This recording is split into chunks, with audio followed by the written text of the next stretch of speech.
Olá, galera. Hoje é a nossa segunda resenha aqui no canal Volume de Jogo. Eu sou o Júlio Carioca e quero agradecer o apoio que a gente recebeu na nossa primeira live. Eu recebi vários comentários nas redes sociais, no vídeo que a gente postou. Estou muito satisfeito, fiquei muito feliz de vocês apoiarem o nosso trabalho. Eu vou passar para o Thiago agora dar as impressões dele do primeiro episódio. Fala aí, pessoal. Aqui é o Thiago Viana, tudo bem com vocês? Gostaríamos de agradecer, né? Hoje é nosso programa 02 e, além disso, a gente gostaria que vocês se inscrevessem no nosso canal, né? No Instagram, @canal Volume de Jogo e no Twitter, @Volume de Jogo RJ. Além disso, gostaríamos de agradecer também a Andréia Alves, que é nossa parceira aqui do programa, que tem ajudado a gente com várias camisas e a caneca, entre outros entretenimentos que nós temos tido ultimamente, tá bom? Nós vamos falar na 22ª rodada. O primeiro jogo que a gente vai tentar analisar para vocês aqui é o Vasco e Fluminense. Thiago, fala aí pra gente o que você achou do jogo. Isso aí, Júlio. Vasco e Fluminense. O que aconteceu na partida? Na verdade, é o time o terceiro que sofreu mais gols até a 20ª rodada, até os 20 jogos que todas as equipes tinham realizado, contra um time que era o segundo pior ataque da competição. Vasco com uma das piores defesas e Fluminense com um dos piores ataques. O jogo em si não foi um jogo ruim, foi um jogo com muita vontade, muita combatividade no meio-campo. O Vasco, né, veio de uma classificação na Copa do Brasil, o Fluminense veio de uma desclassificação. Então, o contexto era o que os times vão apresentar a partir desses resultados de metade de semana, né? O Vasco, ele foi bem em relação à movimentação do trio da frente. O Adson, o Veguete e o David foram muito bem os três. Eles conseguiam variar as jogadas. O Veguete não precisou ficar parado na frente como aquele jogador parede. Ele se utilizou bastante da inteligência que ele tem. Adson e David a todo momento estavam tramando as jogadas, caindo pelas pontas, e acabou fazendo com que o Fluminense, a rotação que o Fluminense entrou na partida, acabou sendo um pouco problemática para o contexto do jogo. No início da partida, parecia que ia ser um jogo de ataque contra ataque, porque nenhum dos times estava aqui muito pensando em defender. Estava franco, um jogo bem franco mesmo. Só que Ganso de um lado, Payet do outro, que são os armadores dessas equipes, eles foram os principais pontos da partida. O Ganso, ele acabou não conseguindo fazer tantas jogadas assim. E Hugo Moura e Matheus Carvalho, pelo Vasco, nessa rodada, especificamente, eles foram bem na questão de não cometer tantas faltas como eles costumam fazer. Não receberam cartão, Matheus recebeu, mas fez uma falta no jogo inteiro. O Hugo fez 7, o Vasco fez um pouco mais de 20. Então, assim, eles foram bem. O Fluminense, por sua vez, o Martinelli não jogou, deu lugar ao Alexander, junto com o André. Eles dois não conseguiram impedir o ímpeto do Fluminense em relação a essas jogadas de meio campo. No caso, não conseguiram impedir o ímpeto do Vasco, porque eles são do Fluminense. Isso, correto. Entendi, tá.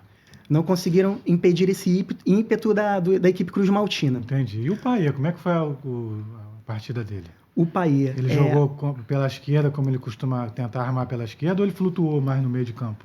Ele teve mais liberdade? O Payet teve mais movimentação pelo meio campo. Só que é o que eu falei, a marcação do Fluminense não estava fazendo uma marcação alta, não estava chegando à frente e estava fazendo com que ele conseguisse distribuir essas bolas, essas jogadas. O que acontecia diferente do Fluminense. Então, o que aconteceu? O Vasco teve volume de jogo, literalmente, e o Fluminense não estava nessa rotação correta. A partir do momento do primeiro gol, o que aconteceu nesse primeiro gol? Que foi o maior ponto do jogo. Teve a jogada específica do Vasco da Gama, um cruzamento. A bola bateu na mão do Léo, o zagueiro do Vasco. Só que pro Daronco, jogada continua, a bola teoricamente bateria na mão do Veguete e ele faria o gol. A partir desse momento, dessa situação específica, o Fluminense desestabilizou. Porque para os jogadores do Fluminense, aquele lance deveria ser invalidado. O Daronco pediu o VAR, foi ver e confirmou o gol. Na regra específica, o que acontece? Para o Daronco, a bola bateu na mão do Léo, mas não bateu na mão do Veguete. Então, não era o mesmo jogador que estava participando da jogada ofensiva de conclusão a gol. Entendi. E foi o que aconteceu. A partir daí, o Fluminense, que já não estava tendo uma estabilidade dentro de campo, dispersou mais ainda. A questão que acontece no jogo é a seguinte, Júlio. Adson foi muito bem, conseguiu jogar bastante pelos lados do campo. E o Paulo Henrique conseguiu ajudar ele ali a avançar pela direita ou nem precisou? Dessa vez, o Paulo Henrique não precisou ter um caráter tão ofensivo como nos últimos jogos. Assim como o Vitor Luiz, né, que jogou no lugar do Piton. A intenção era pensar. Piton e Veguete são os principais jogadores do Vasco nos últimos jogos. Inclusive, Tanto a gente falou isso na primeira nosso primeiro jogo. A principal jogada do Vasco era qual? Cruzamento do Piton, nem precisando chegar à linha de fundo, Veguete cabeceando. Isso. Era isso.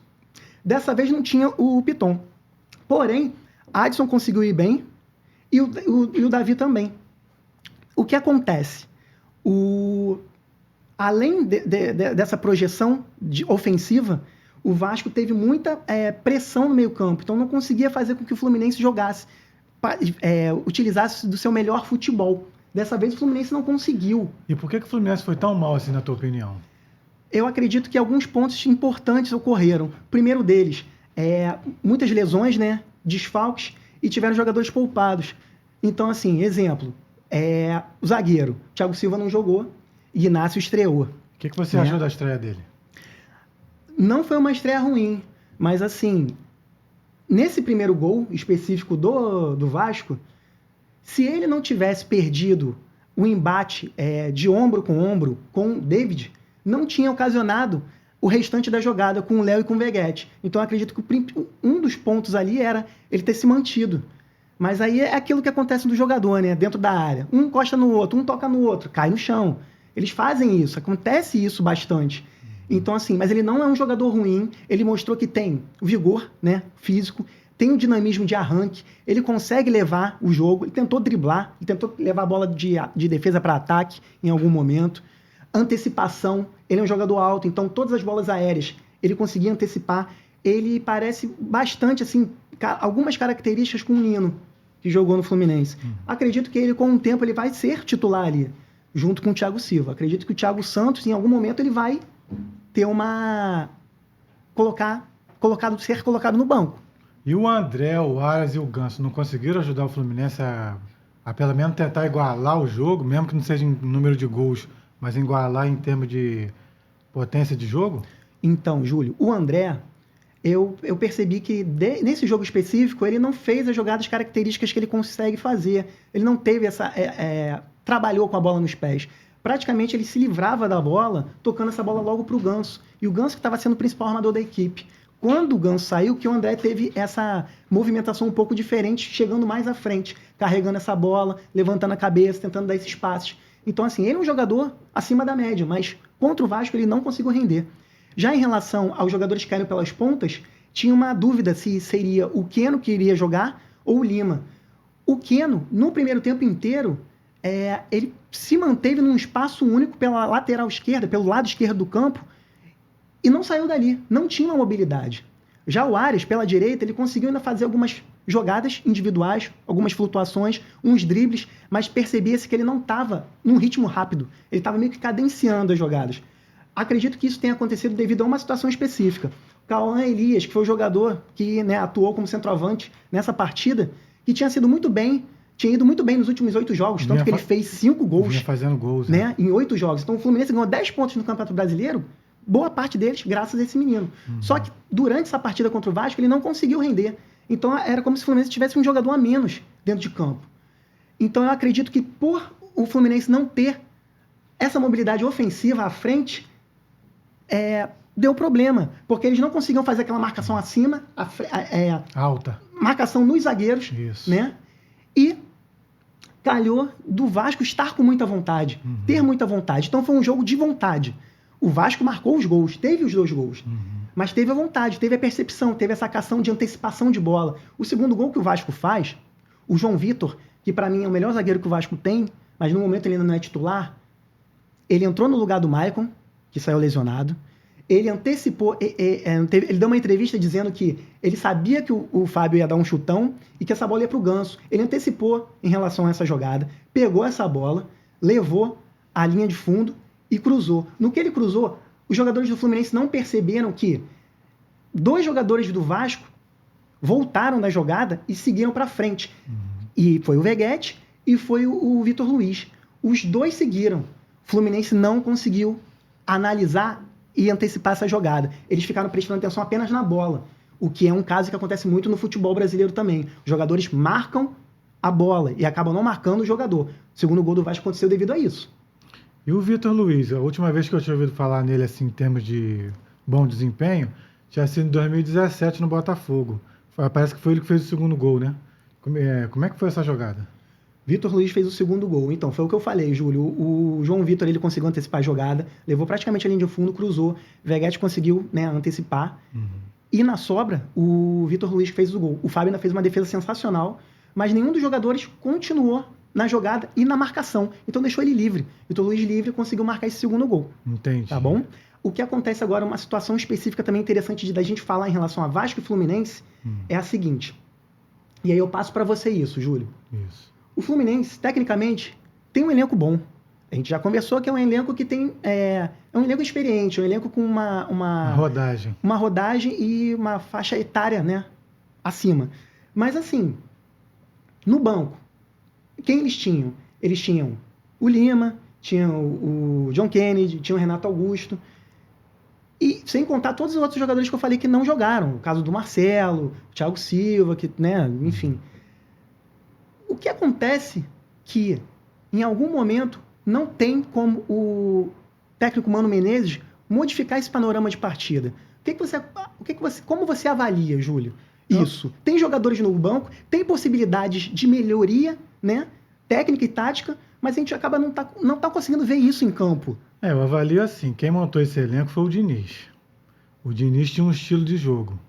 Mandou contratar esses jogadores que estão no banco, inclusive, por esse estilo de jogo que ele tinha, de aproximação, de sair jogando desde a linha de trás. Já o Mano tem um outro tipo de esquema.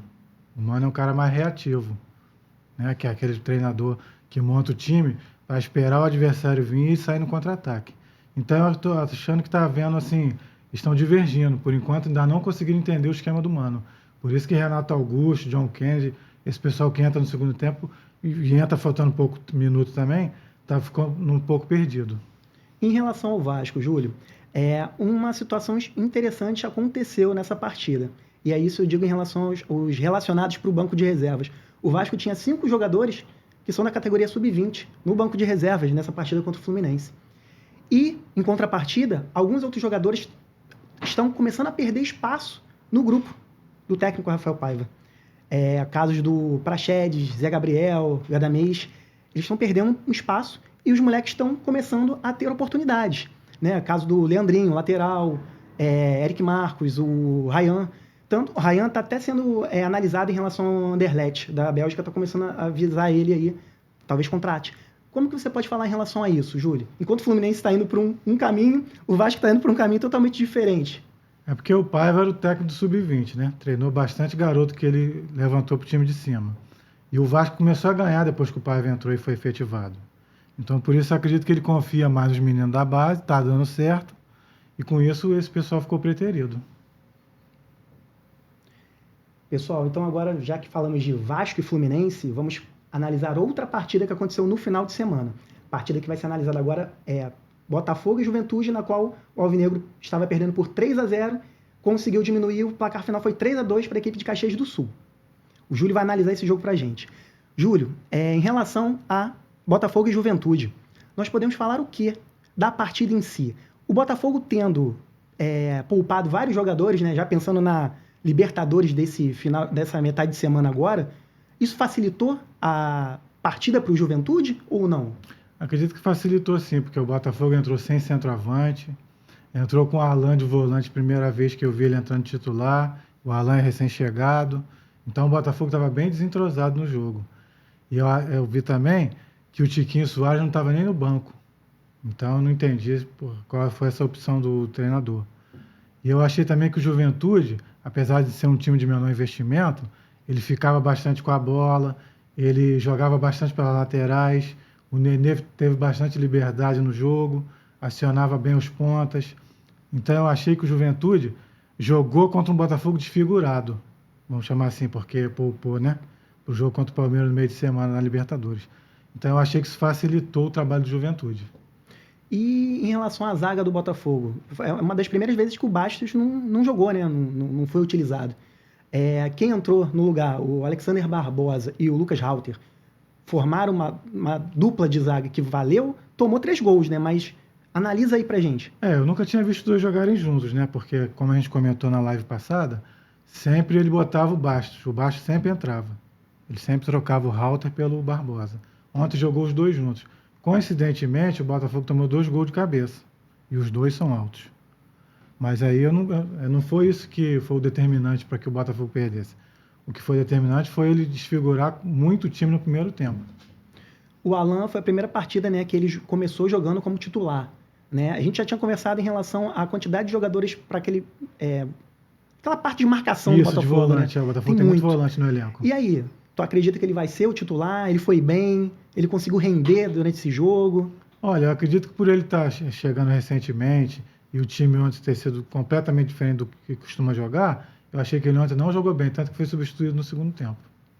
2 jogadores que acabaram de chegar ao Botafogo, e fala para a torcida aí o que você achou, as primeiras impressões de Thiago Almada e do atacante, o Matheus Martins. O Thiago Almada eu gostei bastante dele. Eu achava que ele seria um camisa 10, mas não, ele é um volante. Pode jogar até de segundo volante, até de primeiro. Mas ele, além de desarmar bem, ele também passa muito bem a bola. Então é um jogador que a gente chama de polivalente ali no meio de campo do Botafogo. Eu gostei dele. E o Matheus Martins, apesar de ser estreia, eu gostei que ele é um jogador que incomoda tanto pela esquerda quanto pela direita. E finalizou umas 2, 3 bolas ali ontem que podia ter feito pelo menos um gol. Só que infelizmente ele saiu no segundo tempo.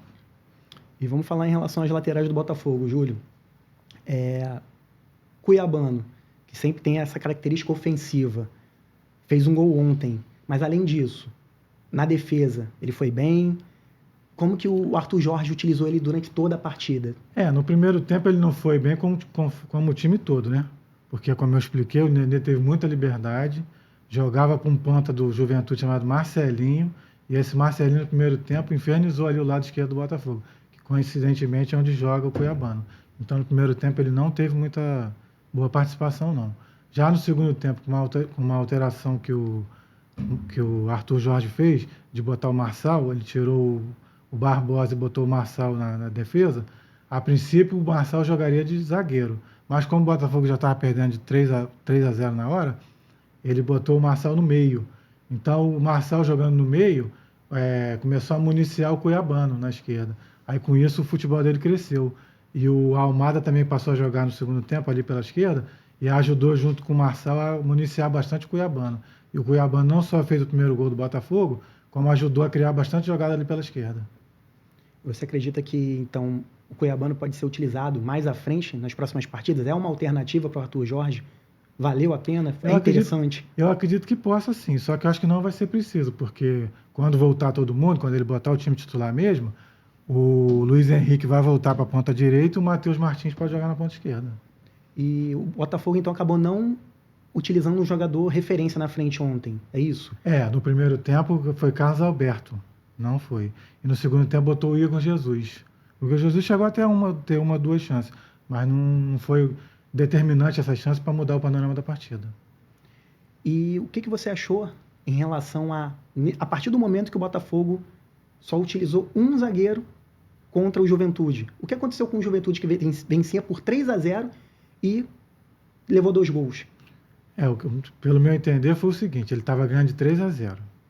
Aí até os 23 do segundo tempo, ele segurou o placar.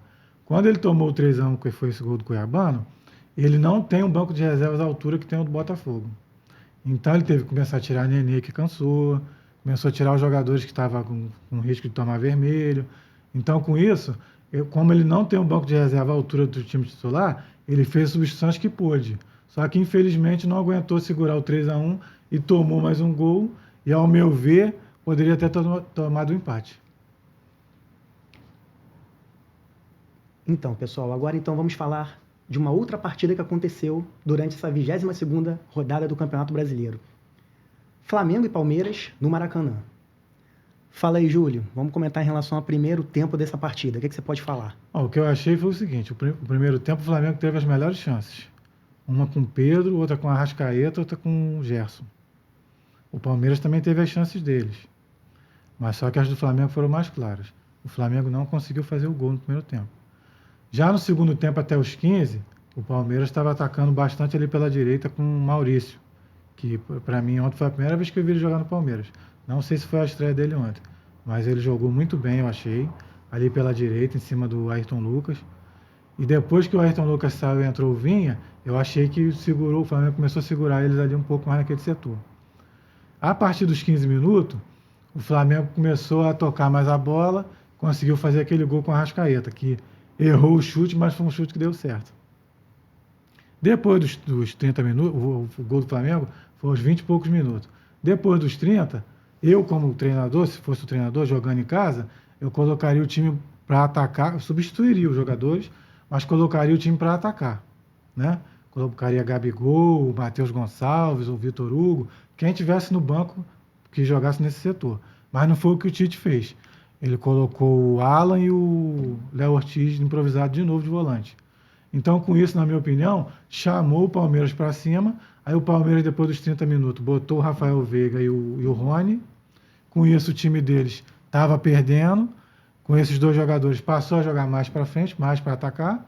E conseguiu empatar no gol de cabeça. Naquela bola que o Rossi conseguiu salvar. E o garoto lá que estava estreando o Palmeiras fez o gol de cabeça. Então, a leitura que eu posso fazer do jogo é essa. Quando você joga em casa, você tem que, ainda que queira substituir jogadores de meio de ataque, você tem que ter no banco de reserva jogadores de meio de ataque para continuar atacando e fechar o jogo. Não você fazer 1-0 e recuar o time. Porque você recuando o time, principalmente na tua casa, tu vai trazer o adversário para cima. E o Palmeiras, como é um time do nível do Flamengo, consequentemente, conseguiria empatar até o último minuto. Foi o que aconteceu.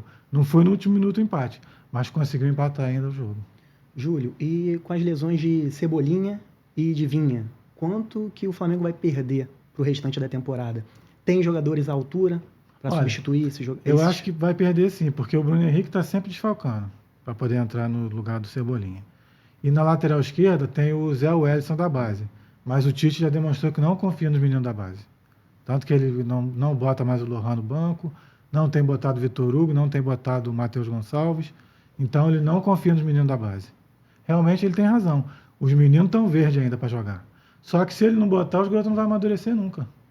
Então eu acho que o Flamengo vai precisar urgente de um lateral esquerdo reserva. E em relação ainda ao jogo de Flamengo e Palmeiras, Júlio, a gente pode definir que o primeiro tempo foi praticamente todo do Flamengo e o segundo tempo o Palmeiras foi bem melhor ou não? Isso é uma visão meio que equivocada. Foi o que eu já tinha explicado. O Palmeiras passou a dominar mais depois que o Tite começou a botar jogadores de contenção para segurar 1-0. E nesse caso então específico, a saída do Pedro auxiliou nisso, ajudou? Acredito que sim, porque foi como eu te expliquei. Se ele tivesse colocado o Pedro junto com o Gabigol, já era 2 atacantes para perturbar, para preocupar a defesa deles. Mas como ele tirou um, trocou o outro, ficou 6 por meia dúzia. Agora eu quero saber de você, Thiago, alguns lances da partida. O que você achou dos gols de cabeça que o Flamengo tomou? Aquele gol primeiro que deu impedimento? Onde que está sendo essa falha? É o goleiro que não está orientando a defesa? É o goleiro que não sai do gol? Eles que não sabem fazer a linha de impedimento? Na tua visão, o que está acontecendo para o Flamengo tomar tanto gol de cabeça? Está sendo uma situação recorrente, né, na equipe do Flamengo, esses gols de cabeça. O que acontece... Flaco Lopes fez um gol, né, na rodada de meio de semana pela Copa do Brasil, que foi impedido, e fez um pelo Brasileiro também, que foi impedido. Os zagueiros do Flamengo, né, eles tentam fazer a chamada linha burra lá, da linha de impedimento. Em alguns momentos está dando certo, em alguns momentos não. É muito arriscado. No jogo contra o Palmeiras, esse último de ontem, tanto o Pulgar quanto o Léo Pereira falharam nessa marcação. Do primeiro, que foi impedido. No segundo em si, foi mais grotesco ainda. Por quê? A linha, além de ter sido feita de forma equivocada, eles deram situação real de gol para 3 jogadores do Palmeiras. O Rony, que deu a cabeçada, né? O Luigi, que foi o que pegou a bola e marcou o gol. E um terceiro jogador que também tinha condição era o Vitor Reis. 3 jogadores tinham condição de fazer aquele gol, que foi o gol que o Palmeiras fez e empatou a partida, né? E o Vinha ainda não conseguiu seguir o Luigi para, caso tivesse o rebote, ele tirasse aquela bola. O que tem acontecido muito, e está sendo recorrente isso, gente, não só no futebol carioca, mas no futebol brasileiro em si. Os jogadores, eles não marcam os adversários que estão se posicionando atrás deles. Eles prestam atenção na bola e eles prestam atenção em quem faz o cruzamento. Se vocês pararem para analisar e pensar, jogadores ultimamente não estão precisando mais chegar à linha de fundo para fazer esses cruzamentos. Eles estão jogando essa bola na área. Jogadores mais centroavantes, mais especialistas, que têm uma noção melhor de posicionamento, casos esse do Veguete, do Vasco, o Pedro, do Flamengo, eles conseguem se desvencilhar da defesa de uma forma muito simples, muito fácil. E se você pensar, se é mais fácil cabecear de frente ou tirar a bola de lado, é muito mais simples essa situação frontal. Tem acontecido muito isso. É trabalho de repetição, é trabalho de análise, é trabalho de melhoria. Não tem ocorrido isso. Não só com o Flamengo, os outros times também. Outra situação que tem ocorrido direto, pessoal, é em relação ao quantitativo de jogadores dentro da área, da própria área, contra os adversários que estão atacando, né, de forma ofensiva. Caso do gol do Flamengo ontem, o De La Cruz, o Gerson e o Arrascaeta. Eram 3 jogadores. Dentro da área do Palmeiras, tinham acho que 6 jogadores. Então, a quantidade de jogadores atacando, jogadores defendendo, teoricamente, você não deveria tomar um gol desses. Mas ocorreu. Jogo de Vasco e Fluminense, o segundo gol do Vasco foi a mesma coisa. Então, tem acontecido bastante isso.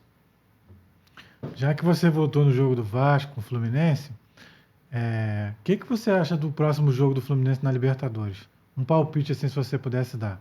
Vai ser Fluminense contra o Grêmio, lá no Couto Pereira, primeira partida da Libertadores, das oitavas de final. Vai ser terça às 7 da noite. O que você acha que vai acontecer com o Grêmio e Fluminense? Um palpite, assim, se você pudesse dar. Renato Gaúcho poupou 7 jogadores contra o Cuiabá e mesmo assim venceu. O Fluminense perde. Mas você acha assim, 1-0, 2-1, só a título de curiosidade? Acredito que perca, mas por diferença de um gol apenas. Entendi. Um 2-1, um 1-0. Mas eu não acredito que o Fluminense consiga um resultado positivo nessa primeira partida, não. Entendi. E o Botafogo com o Palmeiras? Vão jogar na quarta-feira, no Engenhão, às 9h30. Primeira partida das oitavas. O que você acha? Qual o placar, assim, se você pudesse... Botafogo e Palmeiras, Júlio. Os 2 foram eliminados da Copa do Brasil.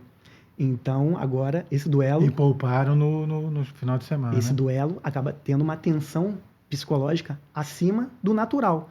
De John Textor com Leila, de Botafogo e Palmeiras, de que um estava à frente do outro com muitos pontos e o outro foi campeão. Tá além disso. Porque um dos 2 vai ficar só com o brasileiro.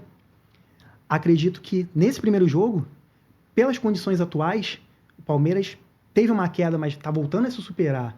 E o Botafogo teve um decréscimo e está numa ladeira abaixo. Entendi. Acredito num empate. Mas então, já que você me perguntou as minhas previsões, e você também pode falar em relação a essas 2 partidas, o que você acha que pode acontecer?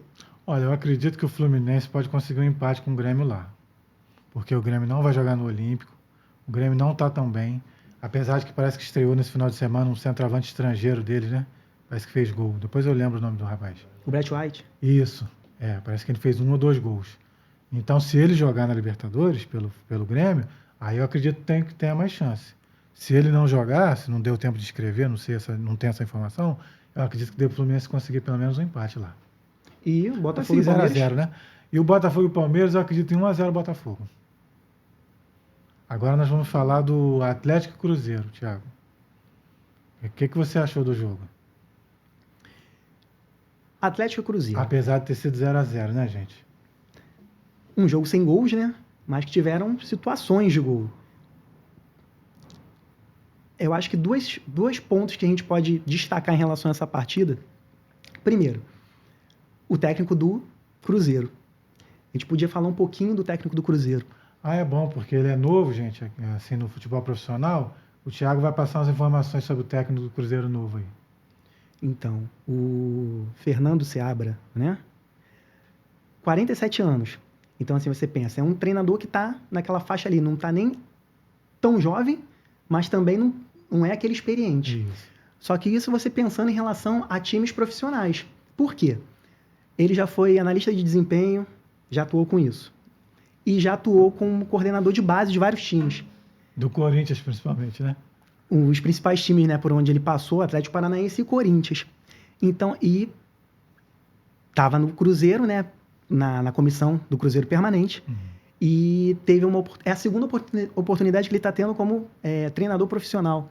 A primeira que ele teve, ele saiu do Cruzeiro, foi tentar a carreira mesmo com os atletas profissionais no Red Bull Bragantino, só que no time B, que estava disputando a terceira divisão do Campeonato Paulista. Então, assim, agora ele está tendo realmente uma oportunidade incrível para a carreira dele. Né? A partir do que ele conseguir agora, isso pode abrir portas para ele em qualquer outro lugar.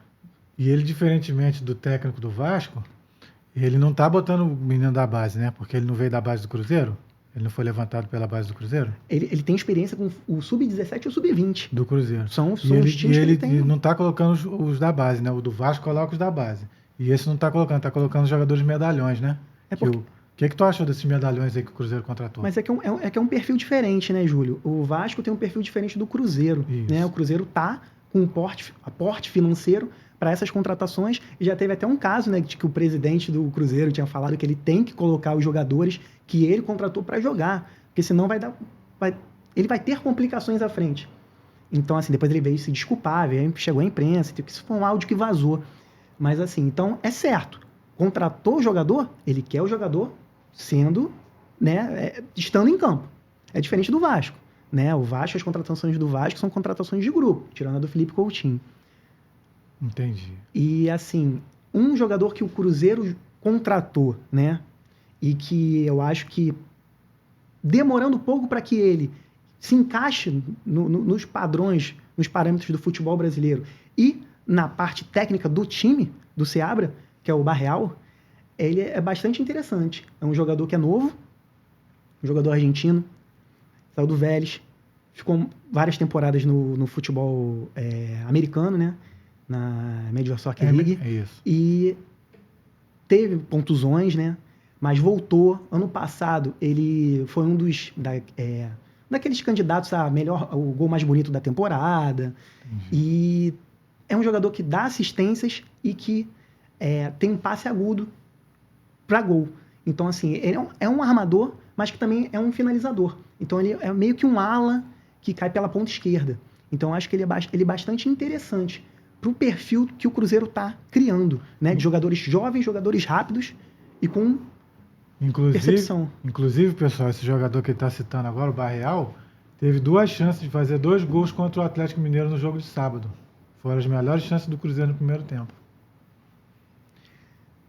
Outros jogadores que a gente pode falar também, né, Júlio? O Cássio, que dispensa apresentações por tudo que ele já fez, né, na carreira e continua ainda num bom ritmo, continua num nível legal. Eu posso dizer que ele elevou o nível do gol do Cruzeiro. Agora o Cruzeiro tem segurança nesse setor.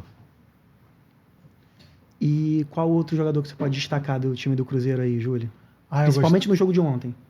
No jogo contra o Atlético Mineiro no sábado, eu gostei do Cruzeiro, eu gostei muito do Matheus Henrique, porque ele é um jogador que ele, apesar de volante, ele não é aquele volante que só destrói jogadas.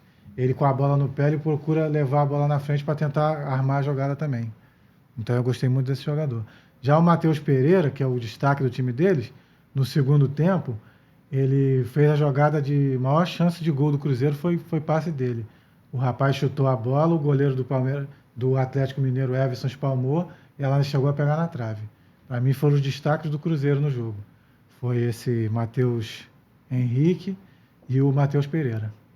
E tiveram tempos distintos nessa partida, Júlio, ou não? Primeiro tempo, segundo tempo? Eu gostei no Atlético Mineiro no primeiro tempo, eu gostei do Scarpa, gostei do Paulinho e do... Esqueci o nome do atacante. Scarpa, Paulinho e o lateral esquerdo, é o Arana. Eles fizeram jogadas ali, deram bastante trabalho para o Cássio. E no segundo tempo, o lance que eu achei inusitado foi um gol que o Batalha ia fazendo de cabeça, só que a bola, em vez de ir para o gol, o próprio Zarate, do próprio time dele, salvou o gol. Foi o lance mais interessante que eu achei do Atlético Mineiro no jogo. No segundo tempo, perdão. E agora, pessoal, nós vamos falar do Fortaleza, que está na segunda colocação do campeonato. Para muitos é surpresa, mas o Thiago vai explicar aqui agora para vocês como é que é o trabalho do Vojvoda lá, que está fazendo esse resultado todo. Fortaleza, segundo lugar no Campeonato Brasileiro, 1 ponto apenas, né, atrás do Botafogo. Para muitos pode ser uma curiosidade, né? Como que um time fora do eixo Rio-São Paulo está, né, num G2, está no segundo lugar? Então, Vojvoda, o que falar desse treinador? Ele chegou a 250 jogos pelo Fortaleza. Isso é um marco. Uma outra situação específica do Fortaleza esse ano. Mesmo tendo perdido campeonatos, contra o Boca, ele ficou em primeiro lugar na Sul-Americana, né? Agora continua, vai pegar o Rosário Central. O time do Fortaleza não é um time em que você consegue encaixar e identificar de cara os 11 titulares. Tem uma base, tem uma estrutura específica, né, uma espinha dorsal, que começa com o goleiro João Ricardo, que é excelente, tem feito partidas incríveis pelo Fortaleza. Os últimos 8 jogos do Fortaleza foram 7 vitórias e 1 empate. Então, assim, é uma crescente em que eu acredito que o Fortaleza não chegou no ápice dele no ano ainda. Já tiveram crises, mas agora está num nível muito bom. Quanto os principais times do Brasil no momento? Venceu o Flamengo, né, por 2-1. Empatou com o Botafogo por 1-1 e venceu o Palmeiras por 3-0. Então, só isso aí já se torna também um ingrediente a mais para falar da campanha do Fortaleza. Tem jogadores conhecidos da mídia, né, conhecidos da torcida de São Paulo e Rio de Janeiro. Falei já do João Ricardo. Você tem condição de avaliar o Pochettino e o Lucero? A importância deles na engrenagem do time? Júlio, a importância do Pochettino e do Lucero é a essência do Fortaleza. Só que é engraçado, porque nos últimos jogos eles não têm jogado, né? Estão com lesões, mas mesmo assim o Fortaleza não perdeu a essência, mesmo não tendo os seus principais jogadores à disposição. Porque tinha um armador que consegue girar a bola rápido, né, meio campo, faz essas flutuações com os pontas. Lucero é um atacante finalizador, matador, faz os gols, tem disposição, briga, combate, faz gol. Eles são 2 dos principais jogadores do Fortaleza. Mas mesmo eles não jogando, o Fortaleza continua com uma característica específica e peculiar. A gente pode, em termos de comparação, falar como que se fosse o início do trabalho do Arthur Jorge no Botafogo. Aquela situação que a gente já conversou, Júlio, de terem 4 jogadores e que os 4 jogadores conseguem estar sempre em posições variadas. O Fortaleza é dessa forma. É tipo como se fosse assim, ele joga com 2 volantes, deve ser isso que eu estou entendendo. Ele joga com 2 volantes e os 4 da frente vai trocando de posição. É isso, perfeito. Ah, entendi. Então ele acaba tendo 2 jogadores de contenção, mas não são 2 jogadores que ficam plantados, parados, que fazem um terceiro zagueiro quando não tem a bola. Certo. E que se vão à frente, eles partem à frente, né? Tem vários jogadores com essa característica na equipe do Fortaleza, né? Aqueles jogadores mais próximos da linha do volante. Tem o Sacha, tem o Hércules, são bons nomes. Só que os 4, né, que uma referência e os outros 3 que caem, eles são muito interessantes. São jogadores conhecidos. A gente pode citar alguns. Exemplo, Breno Lopes, que era do Palmeiras, está jogando muito bem no Fortaleza hoje, está fazendo gol, está jogando bastante, está conseguindo se destacar. O Marinho não é um titular, mas entra volta e meia, assim como o Pikachu, que já virou um jogador já, né, tipo, querido pela torcida. Tem bons valores. Com o Lutero não jogando, o Renato Kaiser tá jogando muito bem, marcando gol em quase todas as partidas. Fortaleza tem uma linha defensiva sólida. Tinga não tá jogando o Brit. Aí, Cardona e Tite como zagueiros, e às vezes o Kusevich, que já jogou no Palmeiras também. Bruno Pacheco na lateral esquerda. É uma linha constante, uma linha sólida. Eles tomam poucos gols. Tirando o acaso da goleada que eles tomaram para o Cuiabá, pelo Brasileiro, eles não são um time que toma muito gol. E se você pudesse definir assim o Vojvoda, você definiria ele como um técnico reativo ou ele muda o esquema conforme o adversário, ou conforme joga em casa ou conforme joga fora de casa? O Vojvoda é aquele tipo de técnico que eu, enquanto treinador, seria assim ou sou assim, que é aquilo. Ele não tem um padrão único. Ele consegue manipular as peças de acordo com o adversário e com o momento que a equipe necessita.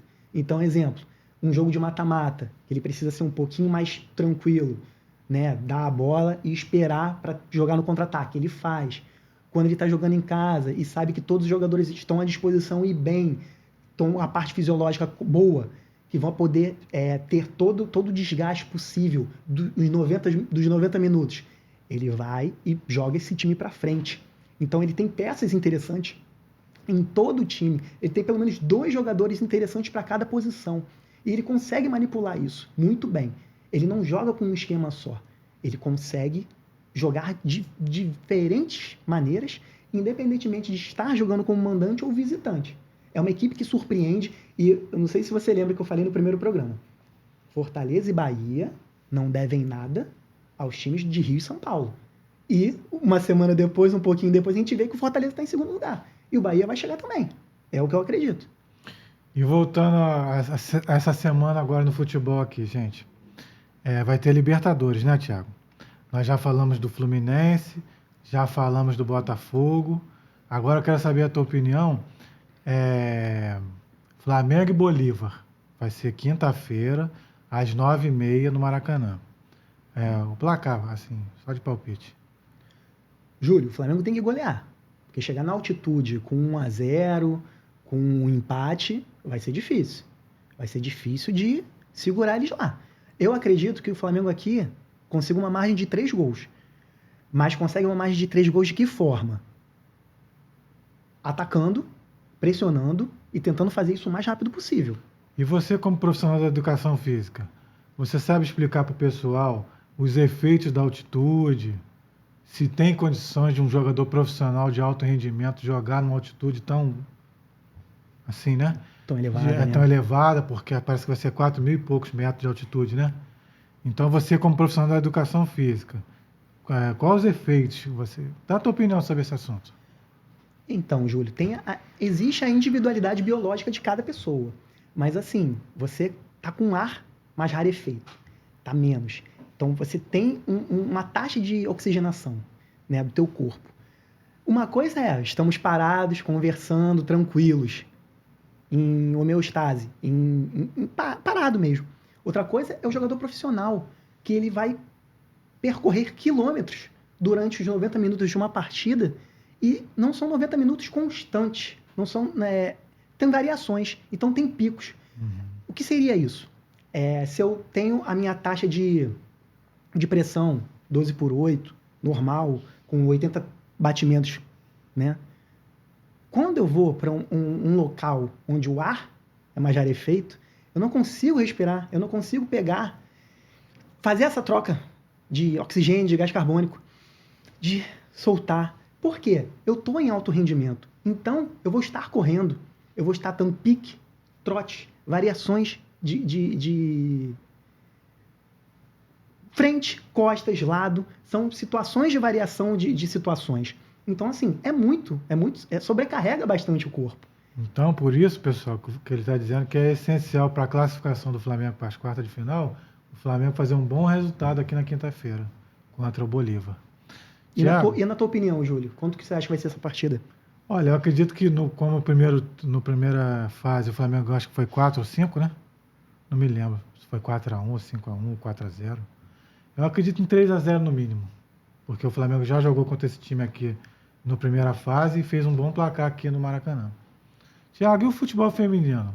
O que você pode fazer um resumo assim para o pessoal? 4-0. É, foi 4-0, pessoal, que o Flamengo ganhou aqui.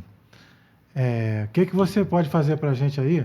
Assim, um resumo do que representou esse segundo lugar do Brasil nas Olimpíadas no futebol feminino. Na minha opinião, representou como se fosse uma medalha de ouro. Não é hipocrisia falar isso. Por quê? O time estava praticamente eliminado na primeira fase. E aí começaram os questionamentos. Mas o trabalho mudou. Mudou e não adiantou de nada. Não vão conseguir nada mais uma vez. O futebol feminino é perdedor. O que vale é o masculino. O Brasil sempre pipoca. Veio a primeira fase, terminou a primeira fase. Conseguiu ficar entre os melhores terceiros colocados para entrar na outra fase da Olimpíada. Depois disso, o Brasil se superou. Não tem como dizer que não se superou. Ele conseguiu tirar, né, da competição França e Espanha, duas das principais seleções que tem nesse futebol feminino, né? Então, assim, foi incrível isso. Eu acho que ninguém poderia imaginar. Porque de uma seleção que estava praticamente renegada ao esquecimento e ao fracasso, porque ia ser eliminada na primeira fase, foi passando de fase em fase, ganhou confiança, ganhou volume, ganhou vontade, ganhou torcida e no final perdeu. Ok, perdeu para os Estados Unidos. Se a gente for colocar na ponta do lápis a quantidade de meninas que jogam nos Estados Unidos para as que tem no Brasil, se a gente for colocar na ponta do lápis a quantidade de campeonatos específicos de um país para o outro, não tem como comparar. É incrível. A diferença, a disparidade é absurda. Então, assim, ter sido segundo colocado nas Olimpíadas, dessa vez, foi sensacional. Dá respaldo para que a geração continue, está tendo uma renovação, certo? Cristiane já não foi, a Marta deve estar encerrando o ciclo dela também. E as jogadoras que estão chegando agora já são jogadoras que a maioria delas está fora do país também. Então é o que acontece com o futebol masculino. Se a gente pegar a seleção masculina, a maioria deles está fora do país, está em outros países, ganhando novas possibilidades. As meninas também estão conseguindo isso. Então elas estão de parabéns terem conseguido essa medalha. E se você puder avaliar, você como profissional da educação física, o trabalho da Pia, se tem diferença do trabalho da Pia para esse Arthur Elias? Assim, esquema de jogo, o que mudou de um treinador para o outro? Acredito que tenha mudado bastante em relação à questão de posse de bola. Trabalho de posse de bola e trabalho mais alternado jogando para os lados. A Pia virou uma referência para a seleção feminina pela quantidade de anos que ela ficou à frente da seleção, né? Mas como os resultados não vieram, ela não teve o imediatismo de sempre, deram um tempo para ela, acabou não vingando, não deu a liga que esperavam. Porque a intenção, né, era que a seleção feminina fosse uma referência, mas ela acabou não sendo referência a nível internacional. Tá? A gente não pode falar em questão sul-americana, né? Porque o Brasil é topo, né, da América. Tirando a América do Sul, óbvio.